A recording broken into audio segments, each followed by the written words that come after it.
ओ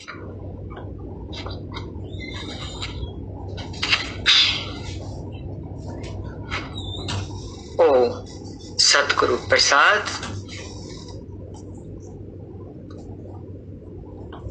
आज की वाणी में हम सभी के सामने एक ऐसा प्रश्न है जहां से वाणी शुरू होने वाली है, जो हम सबके सामने हर समय होता ही है। वो प्रश्न है, सारे प्राणी मात्र क्या चाहते हैं? सारे प्राणी मात्र क्या चाहते हैं? धन, कपड़ा या कहो सारी चीजों से होने वाला सुख चाहते हैं। सारी चीजों से होने वाला सुख चाहते हैं। और मनुष्य ही नहीं, प्राणी मात्र की इच्छा है कि सुख मिले। प्राणी मात्र, जिसमें पशु, पक्षी, कीट, पतंग,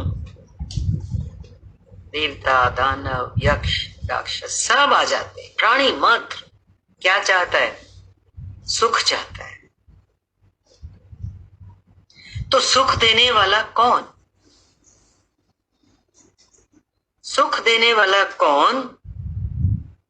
तो सतगुरु कह रहे हैं, धन ऐश्वर्य नहीं है। सुख देने वाला ना धन है और ना ऐश्वर्य है। तो सवाल उठता है, सुख किससे मिलेगा? सुख मिलेगा तो कैसे मिलेगा? महापुरुष का वचन है, सुख मिलेगा धर्म से। सुख मिलेगा धर्म से। और देखो, उत्तम कुल में जन्म दिलाने वाला कौन? एक तो बता दिया कि सुख धर्म से मिलेगा। अब जन्म भी तो मिलता ही है। कहाँ मिले जन्म? जहां हम उन्नति कर सके, सुखी और शांत रह सके। तो जन्म कैसे मिलेगा? बोल रहे हैं, उत्तम कुल में जन्म दिलाने वाला कौन? इन प्रश्नों पे हमें सदा विचार करना है।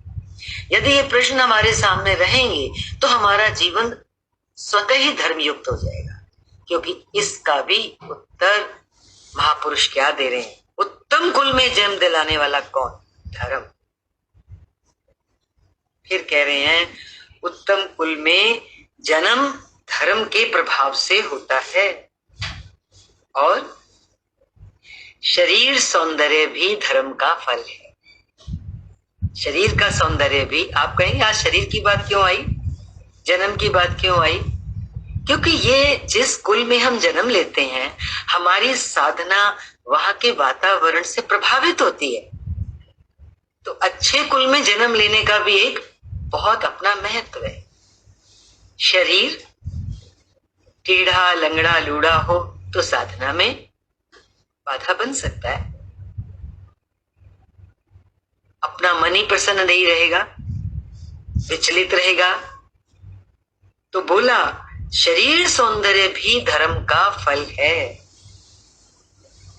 अच्छे कुल में जन्म, शरीर की सुंदरता धर्म के कारण होते हैं। धर्म के कारण। आज एक और नए दृष्टिकोण से हमको धर्म का जो महत्व है उसको समझने को मिल रहा है। शायद हमने इस दृष्टि से कभी सोचने की कोशिश नहीं की होगी, लेकिन महापुरुष हमें अलग अलग दृष्टिकोणों से समझाते हैं कि धर्म क्यों, जीवन में धर्म का क्या महत्व है, क्या आवश्यकता है। तो कह रहे हैं कि अच्छे कुल में जन्म, शरीर की सुंदरता धर्म के कारण होते हैं। नहीं चाहने पर भी शरीर बांका, टेढ़ा, कुबड़ा, काड़ा हो जाता है। कई बार देखा है ना, कोई शिशु अंधा ही पैदा होता है, बहरा ही पैदा होता है, कभी हाथ पांव टेढ़े होते हैं। धर्म ना होने से, पाप के प्रभाव से ये बातें मिल जाती। पीछे जन्म से जो हम आ रहे हैं उनका परिणाम है ना ये। तो आज तो हम, जो आज हमारा जीवन है, उसकी रोशनी में आज जो धर्म मिल रहा है, उसकी रोशनी में ये जो जन्म मिला आज का, इसको आगे लेके चले, ताकि जो भी जन्म कोई बचा है, तो वो जन्म हमारा कैसा हो, अच्छे वातावरण में, अच्छे कुल में, हृष्ट पुष्ट शरीर के साथ। सुंदरता से खाली मतलब ब्यूटी नहीं ले लेना, शरीर हृष्ट पुष्ट हो, स्वस्थ हो, मेन स्वस्थ हो, अंग प्रत्यंग पूरे हो। बोला धर्म ना होने से, पाप के प्रभाव से ये बातें मिल जाती हैं।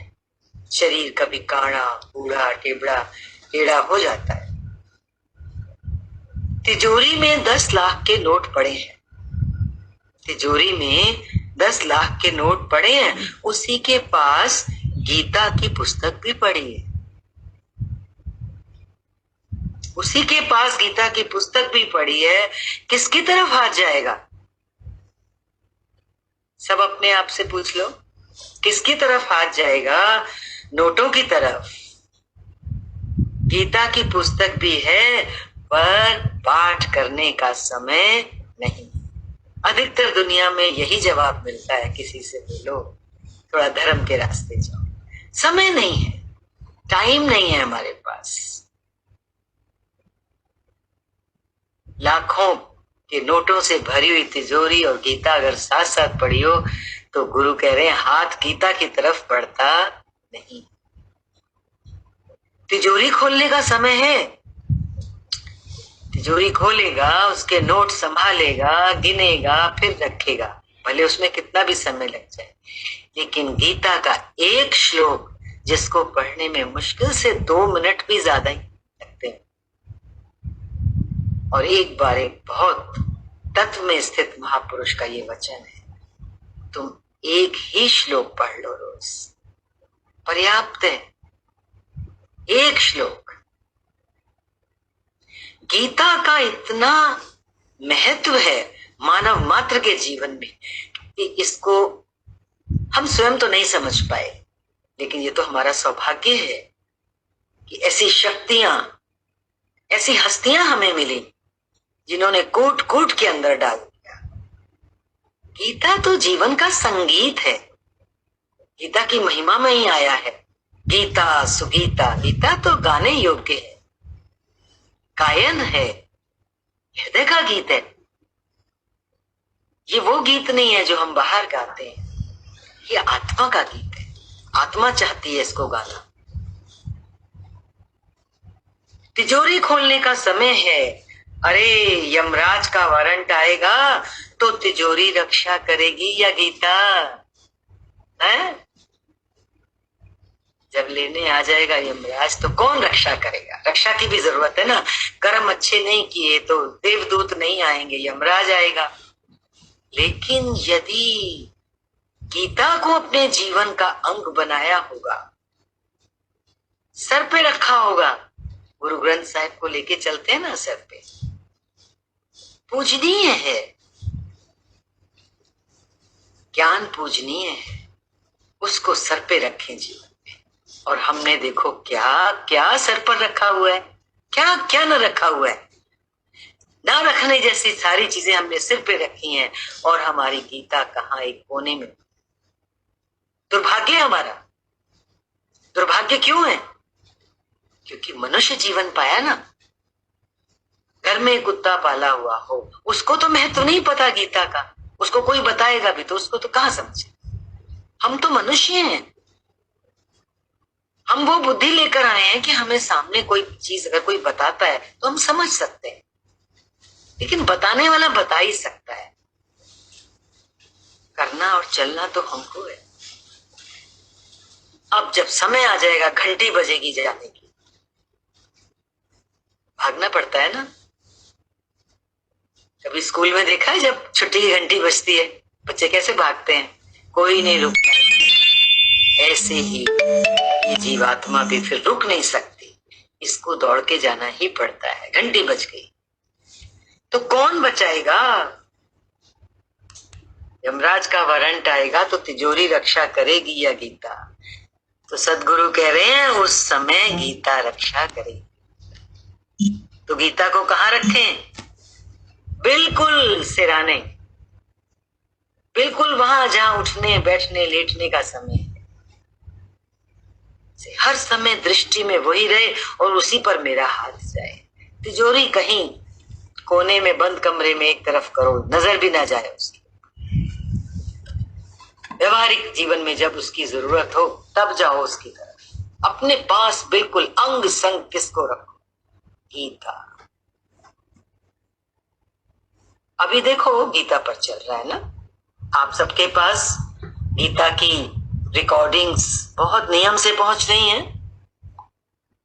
पूरी उम्मीद है आप लोग जितना भी समझ आए ना भी समझ आए उसको बजाते रहो। वो मुरली है, वो भगवान कृष्ण की मुरली है।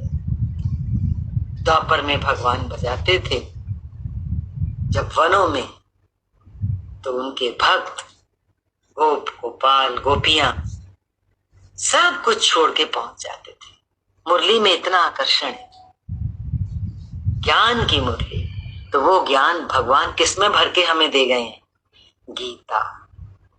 ये गीता मुरली है, भगवान के अधरों पर रहती है। जी अगर हम हाथ में उठाते हैं तो समझो हमारा किसके साथ सामिप्य हो गया?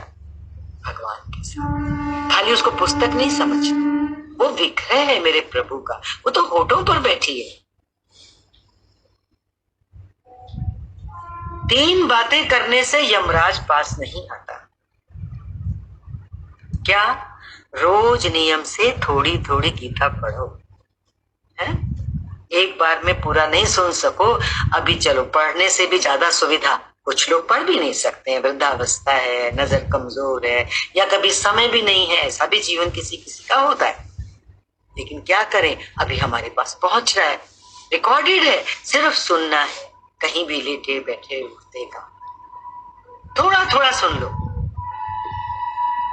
10 मिनट 15 मिनट 20 मिनट, 1 बार सुनो, लगा कम एकाग्रता से सुनो तो ज्यादा अच्छा है, क्योंकि वैसी चीज तो नहीं है कि हम 2 चीजें करें तो हमें समझ आए। कोशिश तो यही हो कि पूरे ध्यानस्थ होके सुने उसको। थोड़ा थोड़ा रोज पढ़ो या सुनो।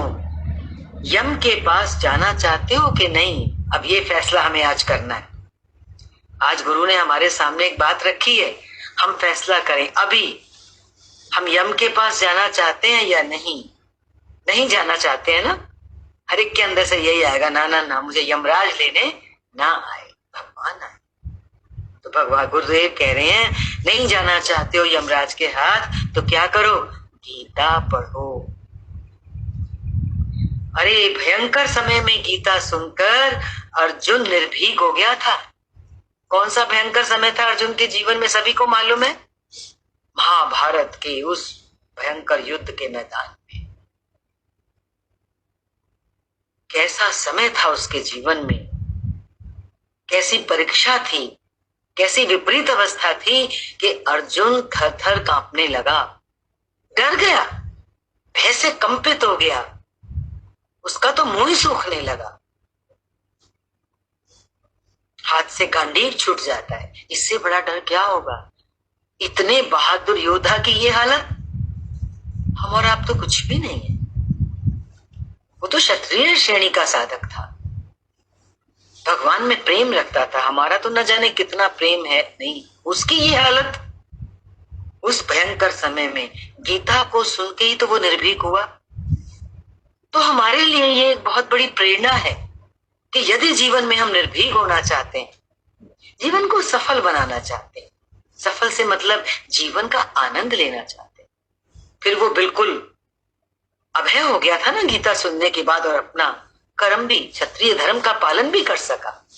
क्षत्रिय धर्म है युद्ध करना, उसने कितना अच्छे से युद्ध किया। हमारा भी जीवन, बोला ना यज्ञ, युद्ध माना क्या? यज्ञ। तो गीता हमें आए दिन हमें कौन सा पाठ दे रही? यज्ञ। यज्ञ, जीवन यज्ञ में हो, तो यज्ञ मीन्स युद्ध। युद्ध जिसमें हमें युद्ध करना है अपनी इच्छाओं से, वासनाओं से, आसुरी संपदा से, विपरीत अवस्थाओं से आती है, हर एक के जीवन में आती है। तो उसकी शक्ति हमें कहां से मिलने वाली है? गीता से। अर्जुन इतने भयंकर समय में गीता सुन करके निर्भीक हो गया था, और सुन करके उसने क्या कहा था अंत में? अर्जुन ने कहा, भगवान नष्टो मोहः स्मृतिर्लब्धा। मेरा मोह नष्ट हो गया। मोह माना क्या? अज्ञान। सारा डर दुख परेशानी अज्ञान के ही कारण। वो कहता है मेरा नष्ट हो गया मोह, और मुझे मेरी स्मृति वापस हो गई। स्मृति लब्धा। कौन सी स्मृति? जो अपने वास्तविक स्वरूप को मैं विस्मृत कर गया था, भूल गया था। अब मुझे याद आ गया मैं कौन हूं। जैसे ही अपना वास्तविक स्वरूप याद आता है, मनुष्य के सारे दुख कट जाते, डर दूर दूर तक चला जाता है। ऐसी है गीता। जब उसने कहा कि मुझे मेरी स्मृति वापस आ गई है, तो क्या चीज था? क्या विस्मृति हो गई थी? वो कह रहा है भगवान को भूल गया था। गीता सुनकर उसका स्मरण ज्ञान हो गया। और मोह को हटाने वाला कौन? एक तो देखो क्या बोला कि जब हम यमराज को भगाना चाहते हैं, यमराज ना आए हमको लेने के लिए, तो थोड़ी थोड़ी गीता हम पढ़ें। दूसरा, जीते जी हमारा बड़ा काम क्या होता है गीता पढ़ने से? वो है गीता मोह को हटाती है, मोह को हटाने वाली है। ये तो हम स्वयं अपने सीने पर हाथ रख के देखें कि हमें दुख देने वाली क्या चीज है? विचारना जरूर। मोह, मोह दुख देता है इंसान को। मोह माना क्या? मेरा, ये शरीर मेरा, तो शरीर को कुछ होता है तो दुख। ये सामने जितना भी संसार हमने अपने बसा रखा है, उसमें हमारा मेरा का भाव पड़ा हुआ है। चाहे वो घर हो, चाहे वो धन हो, चाहे वो संतान हो, मिल फैक्ट्री, कुछ भी मेरा। क्योंकि मेरा है, क्योंकि मोह है मुझे, मैं अटैच्ड हूं। मोह मीन्स मैं किसी से अटैच्ड, किसी चीज से अटैच्ड। मोह को हटाने वाला कौन? तो प्रत्युत्तर है गीता। मोटे तौर पे हम कहते हैं ज्ञान अज्ञान को हटाएगा, मोह अज्ञान है, ज्ञान ज्ञान। लेकिन ज्ञान हमको कहां से मिलने? गीता। मोह को हटाने वाला गीता, यमराज से छुट्टी दिलाने वाला, छुड़ाने वाली गीता। 2 पॉइंट्स हो गए। ज्ञान को उत्पन्न करने वाली गीता, इससे संसार का संबंध छूट जाता है। संसार का संबंध छूटना जरूरी है।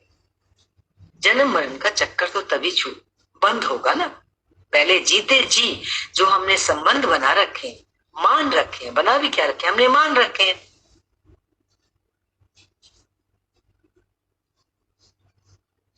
संसार का पहला संबंध जन्म है। बोलते हैं ना हम कई बार, हम यहां से डोर बांध के जाते हैं तो संसार के साथ हमारा संबंध बन जाता है। तो इसलिए हमको जन्म लेना पड़ता, वरना जन्म का कोई कारण नहीं। संसार के प्रभाव से, गीता के प्रभाव से जन्म छूट जाता है। गीता के प्रभाव से जन्म मरण से छुड़ाने वाली कौन? गीता। तो गीता बता रहे हैं गुरुदेव नित्य पढ़ने के लिए। गीता कैसा शास्त्र है? इसको नित्य पढ़ो, नित्य इसका पठन पाठन करो। देखो जैसे नित्य भोजन करते हो ना, है? नित्य भोजन करते हो? किसी दिन भोजन छोड़ा? नहीं छोड़ा ना।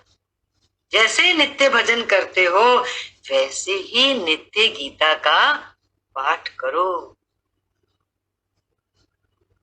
कहते हैं भोजन और भजन 2 ही चीजें गुरुदेव पकड़ाते हैं।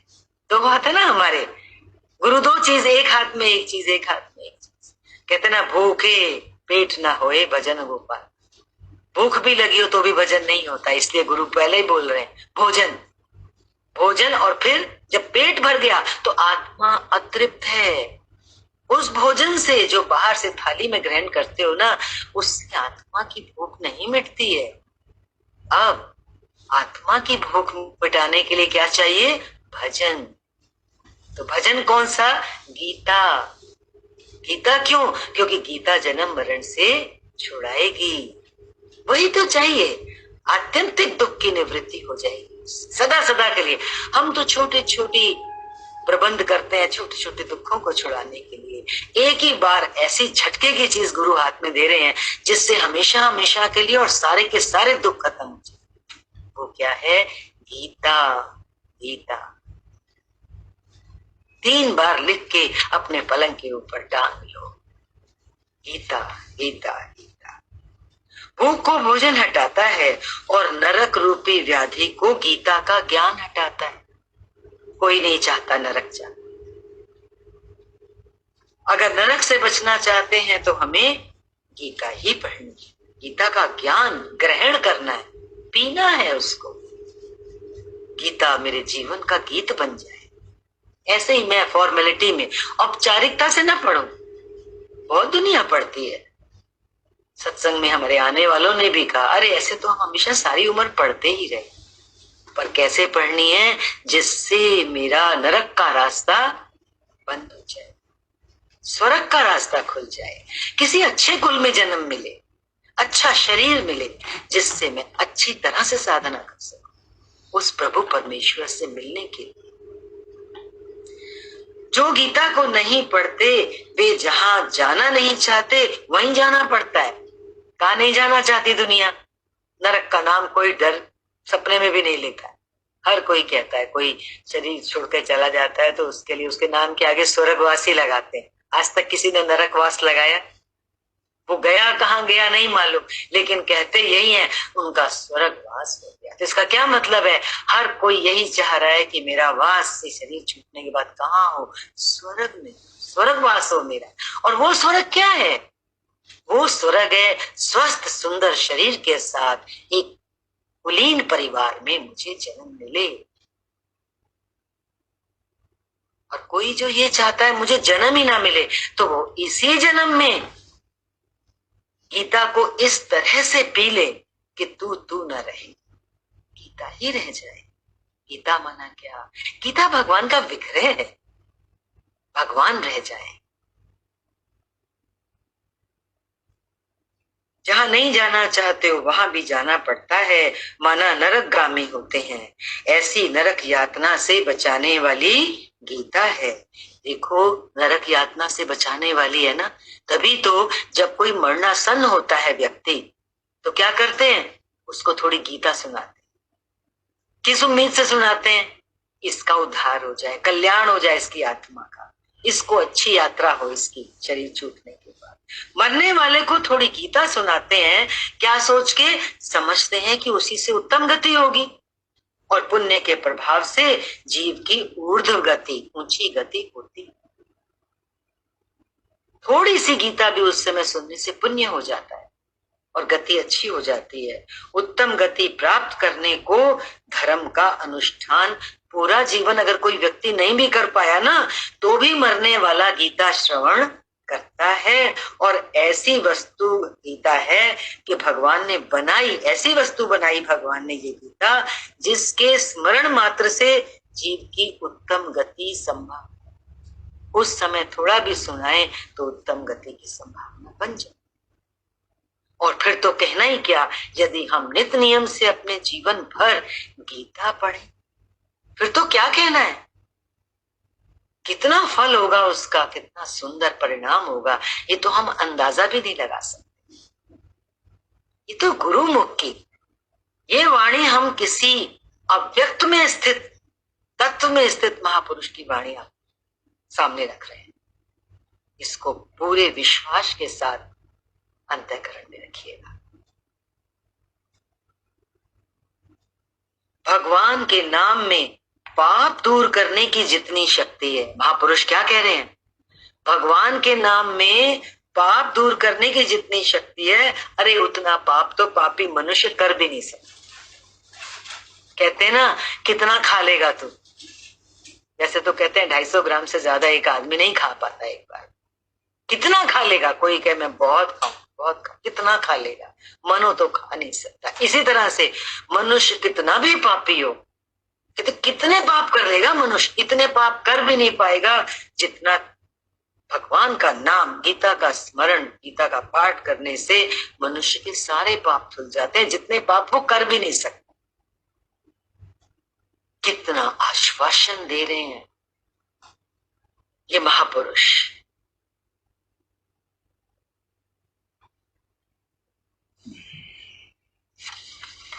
भगवान का नाम में इतनी शक्ति है, भगवान के नाम में ऐसी शक्ति है कि राम शब्द के उच्चारण से ही सारे पाप दूर हो जाते हैं। मात्र राम बोलो, पाप नष्ट हो जाते हैं और दुर्गति से हटकर सदगति में ले जाने वाला क्या है? प्रभु का नाम।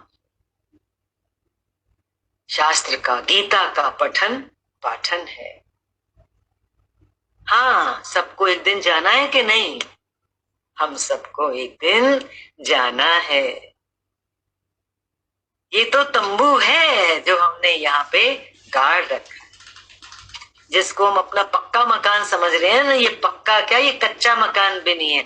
This is just a tent, एक तंबू है जो तेज आंधी आए तो उखड़ सकता है। किस समय उखड़ जाए हमारा ये जीवन रूपी तंबू, हमको नहीं मालूम। तेज तूफानों में कितने कितने गहरी जड़ों वाले पेड़ उखड़ जाते हैं, बिल्डिंगें गिर जाती हैं। ये जीवन तो पानी का बुदबुदा है, क्या भरोसा है इसका? तो कह रहे हैं दुर्गति से हटकर सदगति में ले जाने वाला राम का नाम है।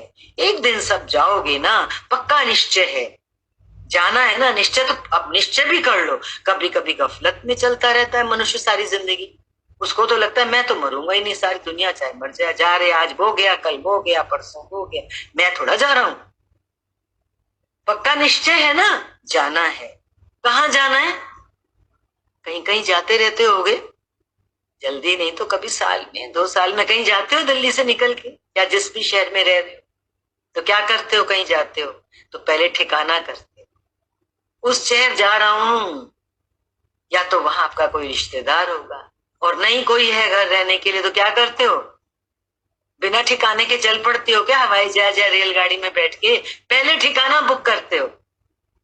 तो अब जाना तो है ही हमको सबको। ठिकाना कहाँ किया? संसार से जाओगे तो कहाँ ठिकाना किया? बंबई भी जाते हो तो होटल में कमरा ठिकाना करते हो। ठिकाना मीन्स अपना प्रबंध करते हो। और परलोक में ठिकाना भगवान का नाम कराता है।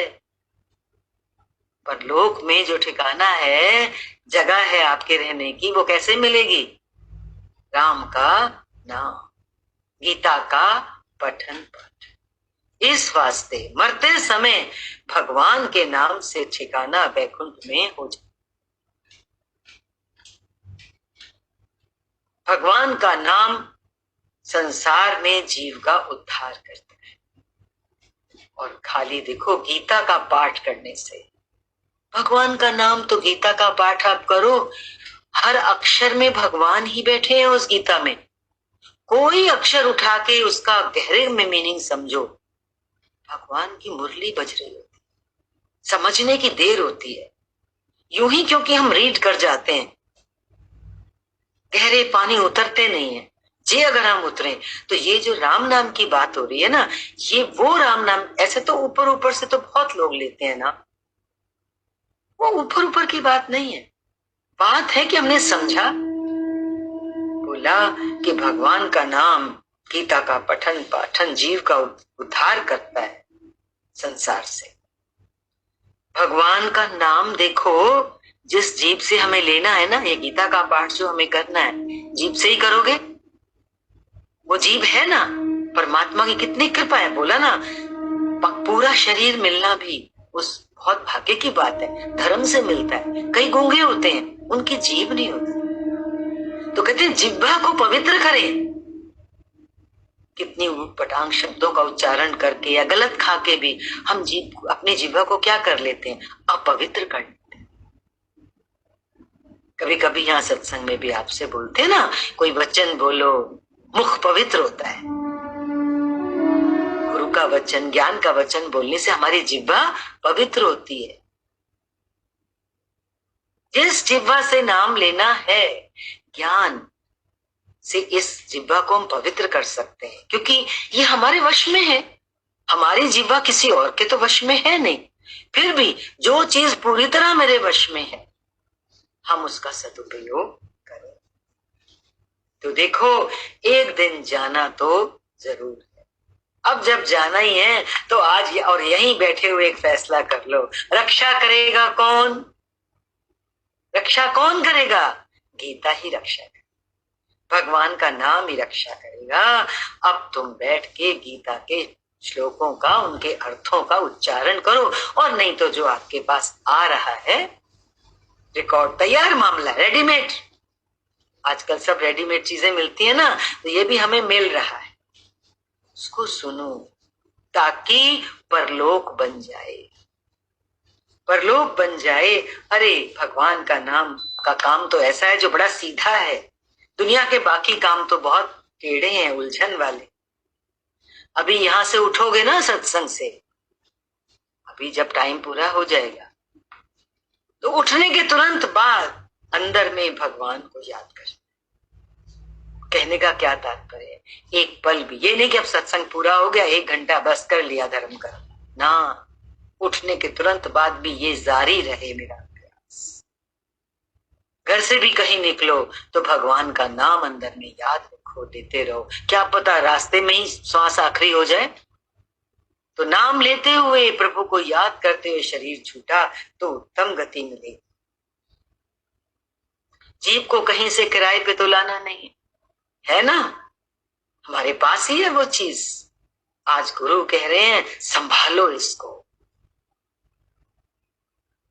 परमेश्वर का जो चिंतन है वो हमारा सर्वप्रथम काम है। परमेश्वर का चिंतन करने से चिंतन करने वाले जीव का उद्धार हो जाता है।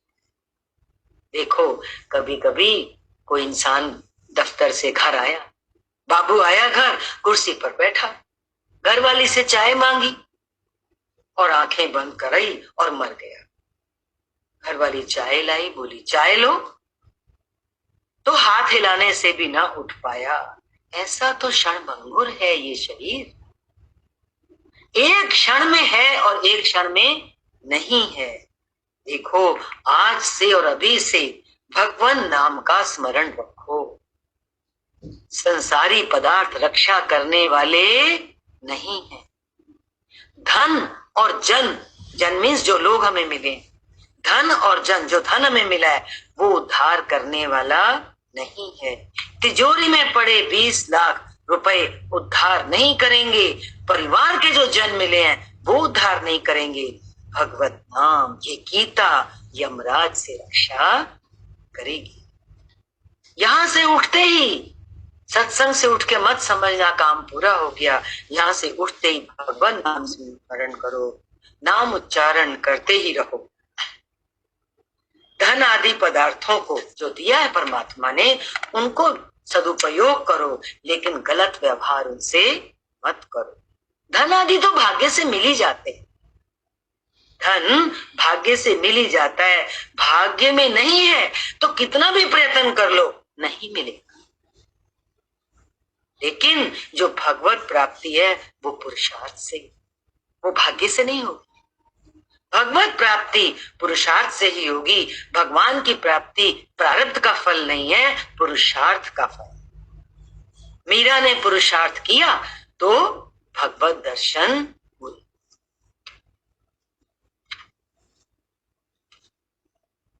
तो जीवन में सावधानी से समय का सदुपयोग करना है। जीवन में सावधानी से समय का सदुपयोग करो। मानव जीवन कल्याण का साधन है, इसमें आलस्य प्रमाद करेगा तो दानव बनेगा। मानव से देव बनो, दानव नहीं।